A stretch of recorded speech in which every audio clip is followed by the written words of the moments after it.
انا مبسوط بلعبك ده، بس حاسس ان انت ممكن تلعب بريزوليوشن اعلى، ولا انت راضي كده؟ يا عم هو شغال اهو، ايه المشكله؟ ما شاء الله ما قلتش حاجه، بس انت متخيل باتل فيلد لو لعبت بفريم ريت اعلى وريزوليوشن اعلى هتبقى عامله ازاي؟ يعني انا بصراحه شايف ان كارت ال 3080 لسه جامد. انا ما قلتش ان الكارت اللي معاك دلوقتي وحش، بس بقول لك ان انت في الار تي اكس 5 سيريز ليتنسي اقل، فريم ريت اعلى، وريزوليوشن احسن، وصوره اوضح، وكمان استهلاك طاقه اقل. ما هو ماله، هو مش لازم احدث دلوقتي.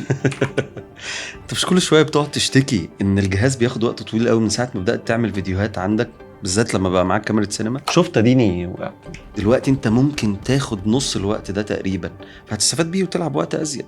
احسبها. نص الوقت. ايوه، وبعدين ان انت كمان مش قلت عايز تعمل لايف ستريمينج؟ انت عارف ان الكارت بيعزل الخلفيه وبيحول الويب كام اللي معاك لكاميرا بروفيشنال، بيغير كل حاجه، او ممكن تشيل نفسك بس كانك على الجرين سكرين. طيب ماشي، انت شايف ان ده هيغير فعلا؟ هيغير، ده هيقلب لك الشغل. انا بكلمك في فريم ريتس اعلى، ريزوليوشن احسن، صوره اوضح، وشغل اسرع بكتير جدا، تجربه مختلفه تماما عن اللي انت فيها دلوقتي. طب خلاص انا شكلي هجيبه. هو ده الكلام. خش بقى كده هتلاقي جي سي سي جيمرز عامله عروض وبندلز لكل حاجه ليها علاقه بال5 سيريز الجديده، وانا من الاخر انصحك يا 5080 يا 5090. اقول لك امشي انت، انا مش هلعب يعني، خليني اطلب الكارت خلاص.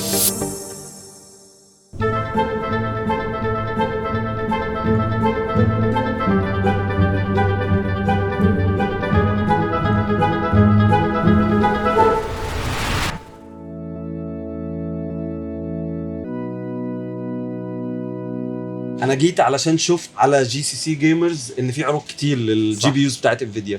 صح. هلا احنا عندنا عروض من ال 5050 لل 5090 حلو قوي. كلهم كروت انفيديا السيريز الجديده. هلا بيعتمد على انت شو الاستخدام للجرافيك كارد. انت شو انت جيمر؟ انا بلعب جيمز وفي نفس الوقت بعمل اديتنج للفيديوز، فيها ساعات في اف اكس، ساعات فيها كولرنج، وبستخدم كاميرا سينما. هلا طبعا اول خيار بقدر انصحك فيه هو 5090 اوكي. من انفيديا. هذا رح يكون كافي لجيمرينج، ديزايننج، anything related يعني. حلوه. ورح يكون استثمار للمستقبل 5 سنين لقدام حتى اذا بدك. ورح يكون فرق كبير بين ال 20 سيريز اللي انت عندك اياها هلا واللي رح تاخذه 5090. يعني هذا كخيار اذا كان عندك بادجت او ميزانيه لهذا الشيء. اما اذا حابب في شيء ثاني، انت في شيء ببالك؟ طيب انتوا ما عندكمش اي عروض او حاجه؟ اكيد احنا عندنا باندلز خاصه فينا.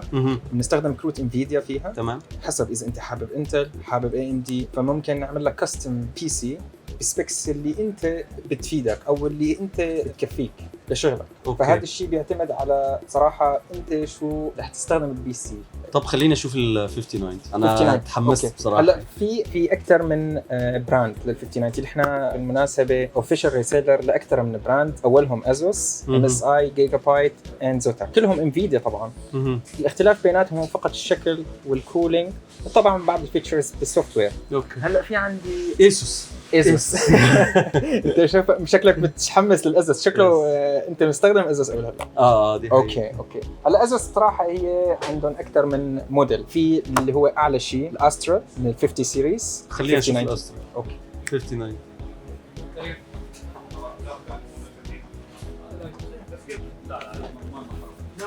وعندي قطعه مميزه من 5090 انفيديا ذهب اديشن. ايه ده؟ 5090 استرا، قطعه مميزه ما بتطلع لاي حدا. ده عليه كل الرسومات. هي خاصه بالميدل ايست او بالشرق الاوسط. سعره كام؟ سعره اغلى شوي عن الاسترا العادي، 16500 درهم. لا شكرا. انا هاخد ده. في شحن هنا؟ اكيد احنا عندنا 4 فروع. ما كان بامكانك تيجي يعني تعذب حالك. احنا في عندنا بالعين وبابو ظبي، وحتى بنشحن لدول الخليج، من بيناتهم عمان عندنا فروع هناك. طب خلاص انا هاخد ده. اوكي. شكرا. اهلا وسهلا.